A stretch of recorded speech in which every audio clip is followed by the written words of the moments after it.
Hello, I'm Vicki, the children's pastor at Community Chapel. Pastor Geoff, our senior pastor, and I have appreciated so much the time we've been able to spend with you through these talks, considering together what it means to intentionally parent our children to know, love, and follow Jesus. I'm very thankful for the permission Kendra Fleming, the children's ministry director from North Point Community Church in Alpharetta, Georgia, has given us to work from their general outline for these talks, specifically our first and last ones. In this, our final talk with you, we're going to look specifically at the values we want our children to embrace as they grow in their journeys. Think ahead to 18 years from now, to the day when your child graduates from high school. As you watch him receive his diploma, you realize that in just a few short months, your grown-up child will be packing his bags for college or the service, or getting his first apartment and starting his first big job, or maybe even getting married. Now consider this question. What are the values you will want to have instilled in him? I'm sure that right now, the day I'm asking you to think about seems very far away. Can I just tell you, having a child about ready to graduate from college and another at the beginning of this college journey, that these early years really will move quicker than you can imagine. It won't be long before you are asking yourselves, where did the time go? Now is the time to seriously consider specific ideas on how you are going to parent, because what your little one will one day grow up to value will be built on values that were taught and modeled for them, and then caught at a young age. George Barna, in his book, Transforming Children into Spiritual Champions, shares this.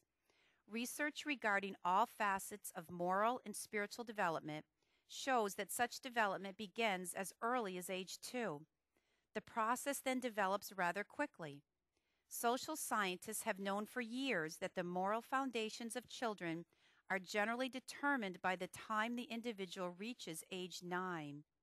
Our research confirms a parallel outcome in the spiritual dimension. By age 9, most children have their spiritual moorings in place. Wow, so the time to begin planning really is now. If you are married, take some time to sit down with your spouse and discuss what you each value in life. Consider what values you will choose to pass on to your child. Talk about the important lessons you want to pass on. If you're single, carve out a quiet time when you can think about the values you hope to pass on to your child. Ask a close friend to dialogue this topic with you. Some ideas for values to consider might include honesty, generosity, humbleness, responsibility, compassion, gratitude, a love for God.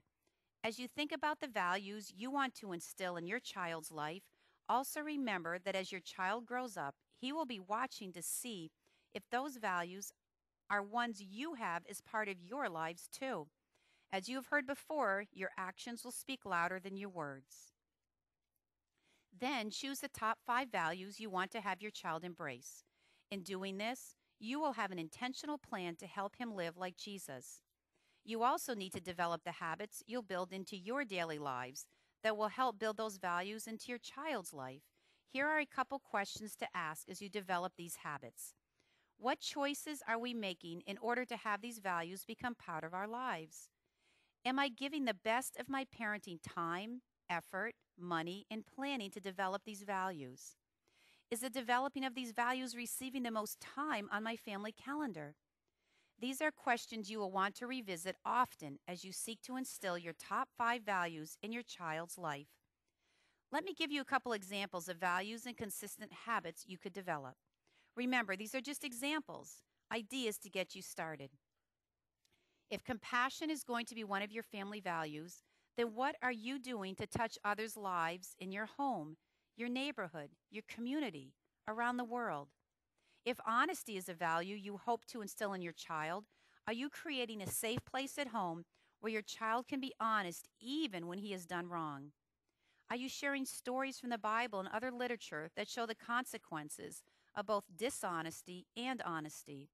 And are you being honest with your children and with others? If loving God with all your heart is one of your values, are you praying with and for your child? Are you making the choice to worship and attend journey groups a priority? Are you finding teachable moments to share God's love with them and pointing out God's sightings where you see God working in, through, and around them? These, again, are just ideas to get you thinking. So, your assignment is to discuss and choose 5 values that you want to instill in your child. Then brainstorm a couple habits you can put into place for each value that you are choosing to make part of your lives right now. Pull this list out each year and evaluate how you're doing. Add new habits as your child gets older. The main thing is to have a plan. And remember, there are no perfect parents and there are no perfect kids. This is a journey you are on as parents. Be sure to take along others to support and encourage you.